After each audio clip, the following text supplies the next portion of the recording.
Welcome to Allies or Enemies. I'm Jess. And I am Shawn, and this is our top 100 favorite board games of all time. And today we are counting down the 20s, and there is like a torrential rainstorm and thunderstorm outside. So if you hear a big, like, don't worry about it, it's just thunder, but it's crazy. Yeah, we'll see if our power stays on. Yeah. But let's get right to it with our number 30, and you're kicking us off this time.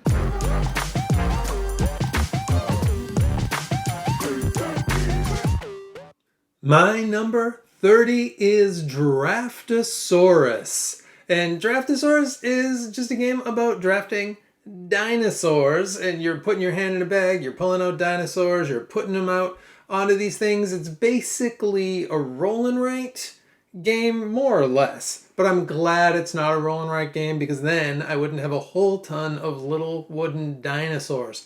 And I think of the games we have, this is one of the games with like the most different sculpts of wooden dinosaurs as well, even though it only has like 6 dinosaurs. It has 6 wildly different dinosaurs and 2 more with the expansion.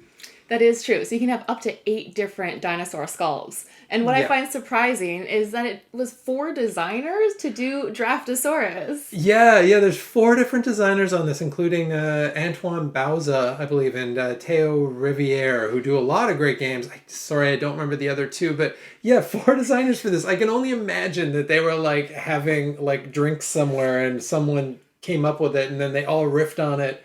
I'm fascinated to know what the design process was on this game because it's so simple, but maybe that's part of it. Is just it's so streamlined to like perfection where you can explain the rules in like 15 seconds and people can be playing and no one's really going to have a question. They're just going to like we've got the rules in French and we learned it from that and we're totally fine and have never had to look at them again. So that tells you how simple this game is.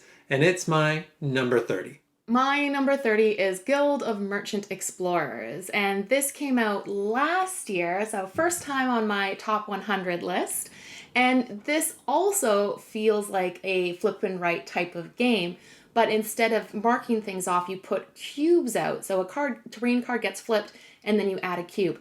But what makes this game so enjoyable is each round you get to add a special power card. And all of them seem like broken. Every time I have a card, it seems like too good to use. Yeah, like your special card does like as much as all the other cards combined. And then by the third round, you got 3 of those that are putting out like 6 or 7 cubes at a time. Yeah, that part's great. It is super fun, and it really makes a difference for what order everything comes out in. I think I like games that feel a little bit like bingo, where you're really like, oh, I hope this one comes out. No, not that one, not yet. Yeah, this is very much like map bingo. And this one, we played this like 2 days ago, and I was like, oh, how did I forget this? And I kept saying, please tell me you have this on your list, because I want to like add it, but I don't want to take anything away. Please tell me that you remembered it. And she wouldn't tell me. And so now I know, and I'm very glad to see it on here. It's because you always forget the name. But my number 30 is Guild of Merchant Explorers. My number 29 is Architects of the West Kingdom. And Architects of the West Kingdom is the kind of the easiest to get into, I think, of all of the Shem Phillips or Shem Phillips / S.J. McDonald games. And it is the one that works the best at the highest player count as well. And we generally play it too, so that shouldn't be a huge selling point. But with the expansions, and there's now 2 or 3 expansions for this, and all of them add to it.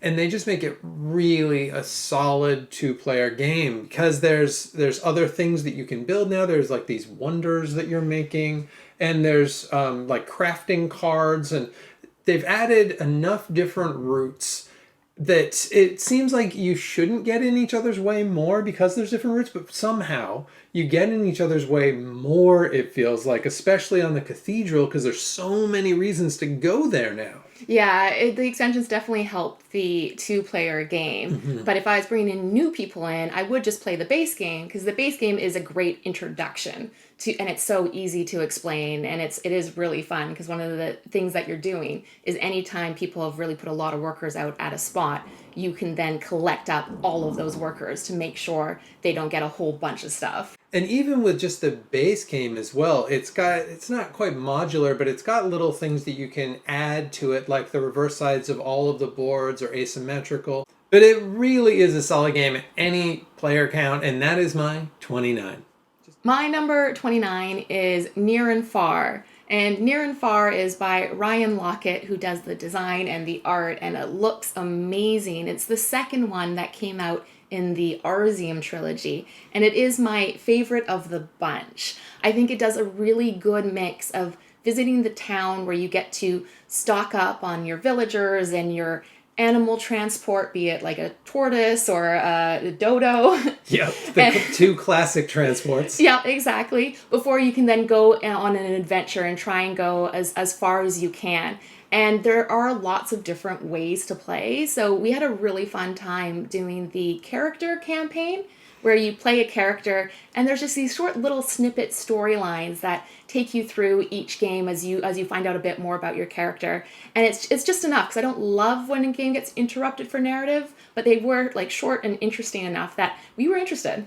I usually have a problem with story in board game because usually the writing is awful, but in this case it's actually pretty decent, and it's nice. It's like just the length you want, like a paragraph and a half, but the story ties together nicely, even like within the choose your own adventure.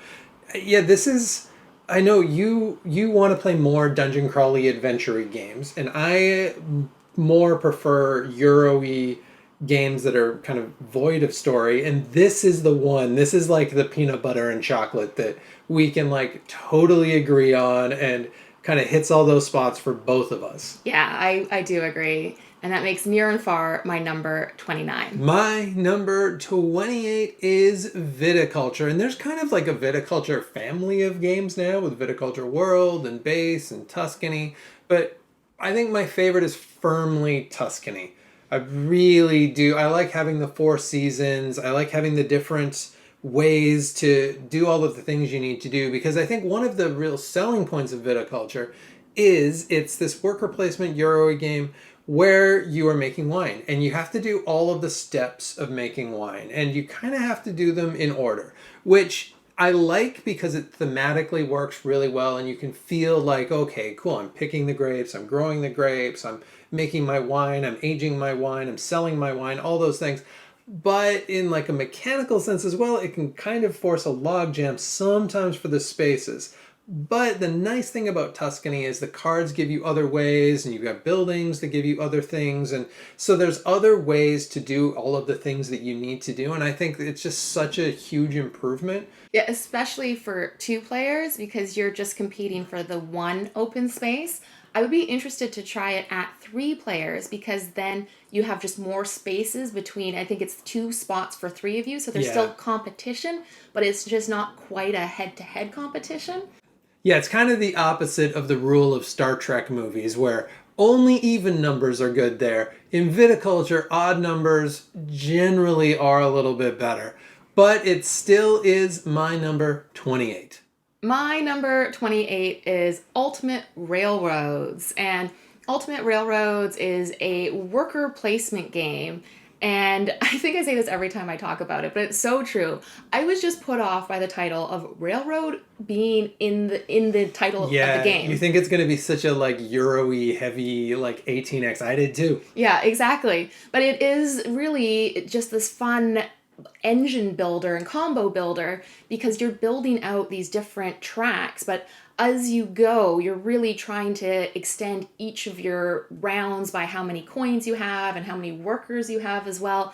And each of the tracks, depending on which one you decide to go down, will give you different bonuses. So you're constantly debating, like, do I really want to like rush this long track and that will give me this bonus, or do this other one that may not pay off long term but gets me a better thing short term. And we got the Ultimate Edition. Yeah. And that comes with so many different types of boards and basically different ways of playing. And anytime there's modules, we really love that, because there's just a whole bunch of stuff to explore. Yeah, and there is so much in this box. And I would say definitely if you're interested in this game, just get the Ultimate, because there's like 4 different games in it, plus a bunch of different modules, and all of it is fun, and all of it you can mix and match. And we've just played so much of this, and it is interesting just how abstracted that is. Because yeah, I totally thought the same thing. Oh, this is going to be this like heavy train game, and I was like, people say it's good, but I don't know. And this could be anything. Like, it just happens to be trains, but you could take this game and just as easily make it be about like a haberdashery. This could be about anything at all, but it works really well. Yeah, and it is really fun to see your score each round just get drastically bigger and bigger. Oh yeah, it's like 3 points, and then your last round it's like 180 points. It's crazy. Yeah, and that makes Ultimate Railroads my number 28. My number 27 is Barren Park. And Barren Park is just a classic gateway tile builder that I just never fell out of love with. I just really like this game. It's classic Phil Walker Harding, and he's so good at this. He's so good at finding a mechanism and then just finding, like, just doing that one thing times like 1,000, and just finding the heart of the fun in that one mechanism. And here it's just tile placement. And so when you place tiles, you're getting more tiles. And then you're placing those tiles and you're getting more tiles. And everything you do leads to more tile placement. And I really appreciate that he's just like, you know what? I'm not putting anything else in this. This is just the tile placement game where you're just placing tiles to place tiles. And I love it. And the theme, I like that it's a place that's just all different bears plus koalas. Yes, yeah. And because Phil Walker Harding is Australian, I think he was a little bit like, I know koalas aren't bears. Yeah, it's in the rule book, yeah. Yeah, but they still included it. And if you get the expansion, you can include grizzly bears. And so we love playing with the expansion as well because it lets you place like even larger, more like odd shapen tiles too. Although we barely use the monorails, but I do like to just look at them and think about the monorail song every time. If we use them, every time. It's just, what's that? Monorails! The whole time that we're playing with it. So maybe that's why we don't use it. But I do like it with the expansion as well, which is also one of the best named expansions out there. And that is my 27. My number 27 is kind of a tile placement game. It is Isle of Cats, but I am going to go with Isle of Cats Explore and Draw. I knew that you would go Explore and Draw. I know, I do love them both, but I couldn't justify both of them being in my top 100, so I am kind of grouping them together, but I really like the flip and right version. So instead of placing physical tiles, you're drawing out the tile shapes. But they do such a great job of keeping it really simple, but still interesting decisions, because on your turn, you just pick a column of cards and you get to draw or pick what's ever in that column. So it'll often be cats, but that might also be the lessons, which are your scoring cards as well. And it's fun to draw little cats too. Yeah, and you don't have to draw the cat. This is a bit like the cartographer's thing, where in the rule book it just says to like shade it in the color, but there's no way we're going to do that. So we draw just the grossest, worst, like long, weird cats you've ever seen. And that is part of the fun. But it does do such a good job of taking what's fun in Isle of Cats, getting rid of the giant box, getting rid of all of the setup. It just streamlines it so well. And it means that you can take it away with you so much more easily, which is a huge bonus. And so that makes Isle of Cats Explore and Draw my number 27. My number 26 is Root. And Root is kind of the go-to asymmetric game. If anyone is talking about asymmetry, Root is the first game that is going to come up because it does it so well. It's got all of these fantastic little animal factions that are fighting for control of the woodlands, and it looks like it's really cute, which is great because you can get people into it that maybe wouldn't be into this kind of game. But really, this is a coin game where you've got these adorable little, very bloodthirsty and vicious factions. And there are a few caveats to this game. It's pretty hard to learn. That is a big kind of well-known hurdle to it. You almost have to learn 4 games in order to play this. It does a good job because it's got like levels of rule book, but the one you need to read, the laws of Root, you feel a bit like you need like a law degree to read it, but it is so worth it because this is a super fun game once you put the time into it and just get to use all these factions. We've got like 12 of them now, and it's so fun to be all of the different ones and how differently they play. Yeah, the different factions are really fun. And what made me enjoy this even more was the Hirelings expansion. And what that does is for us, it made the two-player game a lot more fun. Because the Hirelings are just these like lone or just small groupings of animal types that hang out on the board and they take up space. And then at certain points, when you pass certain score thresholds, they come to your side. And what's nice about them is if you're falling behind, then your odds of being able to hold on to them for longer are higher because they're a bit fickle. They'll only be with you for a couple turns or maybe three, and you'll be able to use them to fight the other player, but then like next turn they might switch back again. So I like having a bit of a catch-up mechanic. And it really makes it a lot better two-player game without having to run the mechanical root factions, which are great if you want to, use that brain space and if you really know root. But if you don't want to put the time into those, this works really well for two players. And root is my 26. My 26 is another animal game, but this one is more realistic, and that is Meadow. And in Meadow, it is a card tableau builder where you're building out an ecosystem. And the art is beautiful. It's all realistic animals. It's all like watercolor cards. It looks amazing. And I love how you're building out your tableau because it does make like sense in terms of how nature works, because they'll be like, oh, this berry needs to go on top of a tree. And it's so tricky because you're often covering up symbols that you then need to play other cards. So you're constantly trying to figure out what cards you can play, what you should cover up, and it can lead to some real difficult decisions. Yeah, especially because it's got this really interesting drafting mechanic too, how you get the cards. So you can see everything that's out. You can see like 16 different cards, so you can kind of plan ahead. But you got two problems. One, that the other players might take your stuff. But the other one is every time you take a card, you put out these little pointers on a row or a column that allow you to take from that row or column. But that also means that it blocks off that row or column for other players. And I like that. It makes for a really interesting decision space in the card drafting. Yeah, because that happens so often, even with two players. It's amazing how many times you've blocked where I wanted to go. By taking it, I want a different card. I can't get there.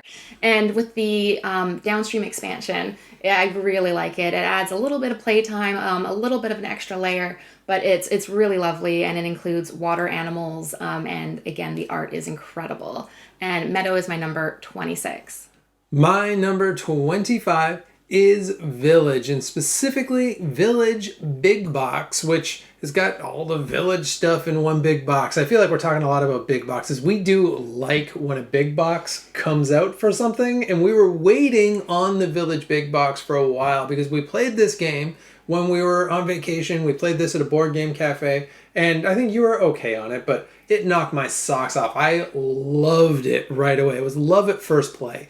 And then I saw that a big box version was coming out, and so we had to wait, and it seemed like it took forever. And when it finally came, it did totally meet my memory of it, my expectations. It's all that stuff we said about Ultimate Railroads. It's so many different interesting ways to play and to bring all that stuff in and out and to play with the port or just going around the normal town and to have the inn and to have the marriage thing, which is new for the big box, and I think works really well too. Yeah, I'm glad we held off because you were so tempted. It just seemed to take forever for the big box to come out. And you kept being like, oh, I see it for sale now. And everyone kept selling off because they were getting the big box. And I was like, no, let's wait. And then the big box finally came. And when we got the big box, we played all of the different possibilities on that weekend. So we played a lot of games of Village right off the bat. Yeah, and we could still just keep playing it. Like, it's one that I am just so fascinated by, and just that the cube and the resources and that they're actions but also resources. There's just so much interesting, cool stuff in this game, and it is my 25. My number 25 is Sea Salt and Paper. And I think this is one of our most played games this past year, or at least one of our most played card games. We started playing it on Board Game Arena because we saw the origami art. and it is amazing to see origami penguins and sailors.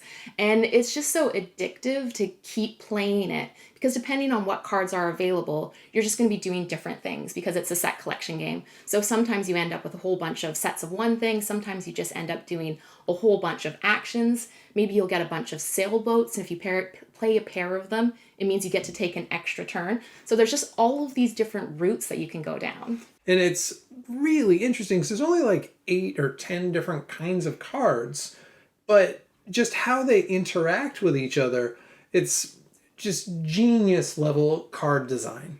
And I want to keep playing this a lot more because I still haven't had a mermaid victory. So we will, hopefully, I'll get there one day. And my number 25 is sea salt and paper.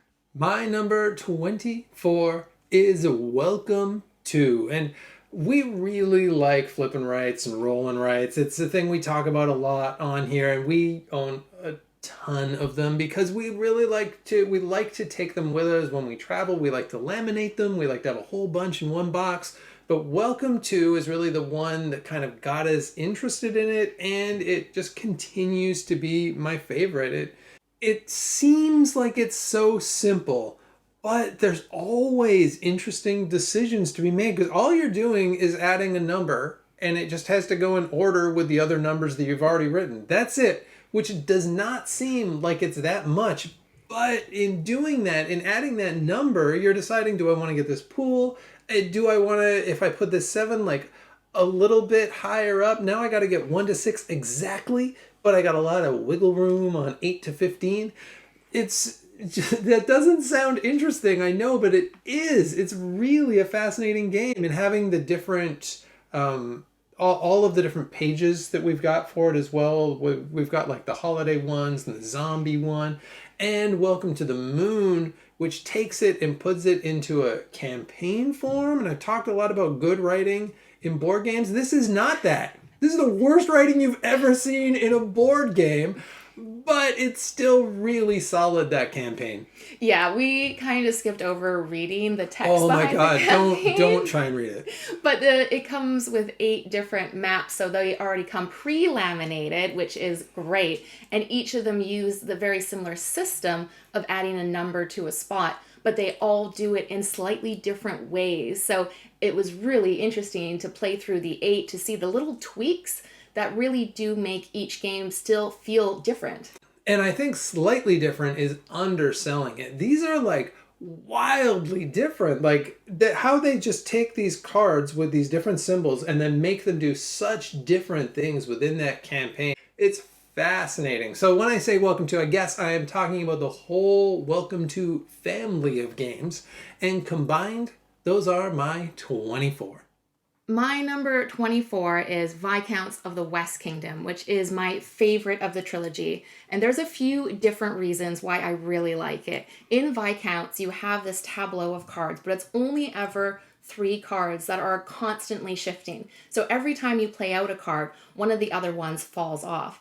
And the cards are important because it gives you the symbols and icons you need to do the different actions. So you always have to plan ahead and set yourself up for future turns. But those different actions that you can do all play a little bit differently because you can put buildings on the edge of the board, or you can climb up the castle in the center that combos in lots of like fun ways, or you can collect manuscripts, and you could do a mix of them. So we've had times when we've won because we've really focused on one of the strategies, and other times we've done kind of a mix of everything because that's how it worked out to do whatever's best at the time with the cards you have, and that works too. And with the expansions, the 2 expansions that came out, because originally the castle was kind of the thing to do. It felt like you just got so much stuff and it comboed so like nicely, and it would get you a lot of points.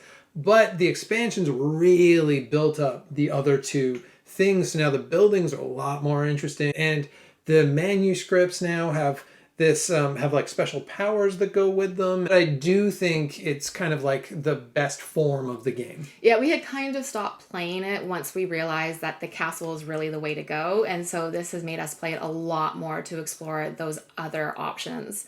And that makes Viscounts my number 24.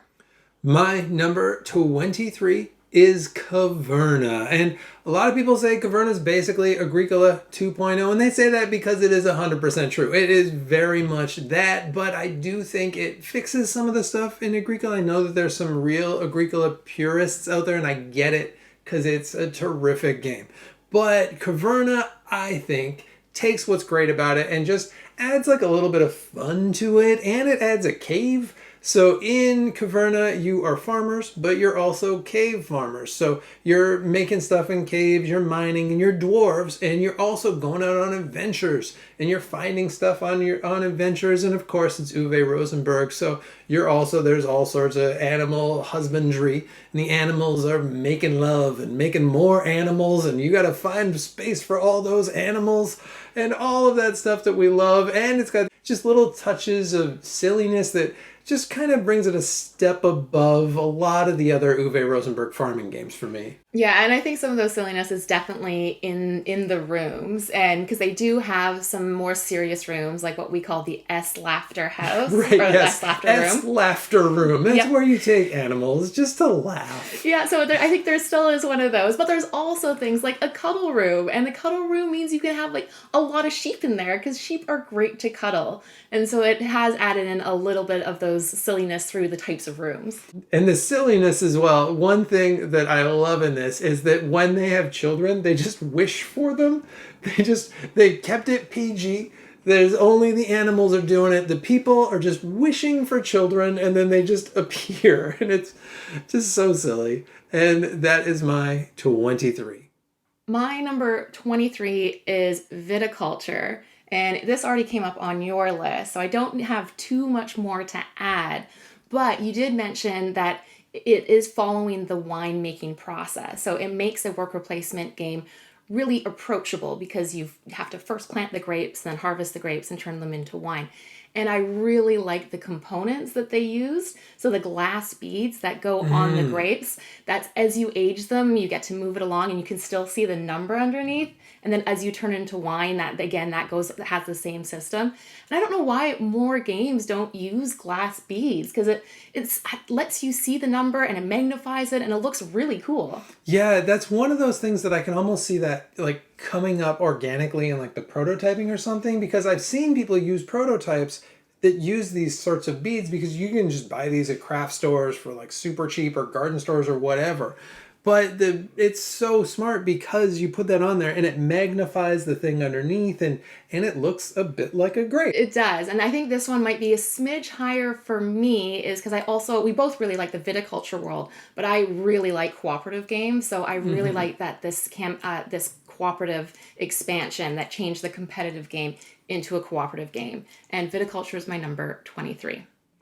My number 22 is Pandemic Legacy, and Pandemic Legacy was a lot higher on this list, but there hasn't been one in over a year. We haven't played it at all in the last year, so it has fallen back a bit. But when we were playing Pandemic Legacy, I loved it. This was our first Legacy game, was the first Pandemic Legacy, and the second one does fall off a bit, but I think it's better than people give it credit for. But the third one, I think, is where it really shines. Pandemic Legacy Zero, which is like the prequel, does just a terrific job of this like Cold War era thing mixed into the pandemic system.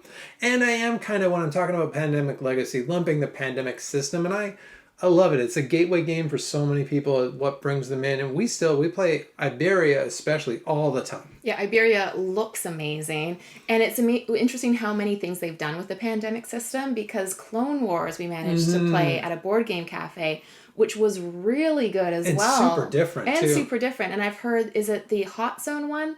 That is the apparently Fall of Rome. Oh, Fall of Rome, right. That's a Paolo Mori version that we also still need to play. Yeah, and there's so many different, we've been trying to play every pandemic. If we see one we haven't played when we're at board game cafes, we always play it. And we've played, I don't know how many there are, but we must have played 8 or 9 by now. And it's always a solid game. And so that is my 22. My number 22 is Wingspan. And in Wingspan, you're building out a tableau of birds. And I really like nature-themed games. And I think Wingspan really helped push the modern board game into this direction. Because I think there were definitely some more nature themed games before, but this has been like just a huge hit. It's been an amazing gateway game to bring new people into the hobby.